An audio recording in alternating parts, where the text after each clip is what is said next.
Dans ce magasin de jouets en plein cœur de ville, pas de retour de produits défectueux aujourd'hui.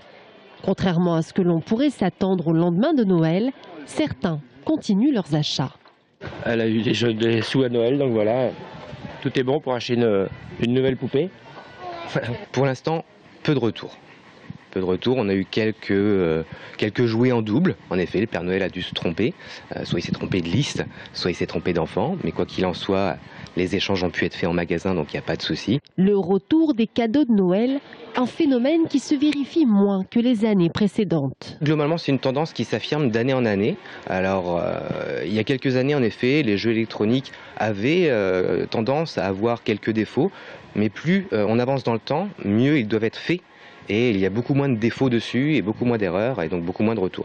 Si la tendance est en baisse, entre une quarantaine et une cinquantaine de jouets défectueux et de retours dans les magasins en fin d'année.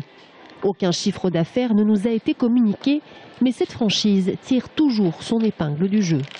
Ce qu'il faut savoir, c'est que l'enfant, il veut un jouet. Donc même si le jouet est en double, les familles viennent en magasin, ramènent leur jouet et vont choisir autre chose. Quand je l'ai acheté, j'ai pas fait attention qu'il fallait l'adaptateur. Et voilà, j'ai acheté l'adaptateur pour pouvoir jouer au jeu. Sur les 6 personnes de cette équipe, une seulement s'occupe du service après-vente en cette période de fête.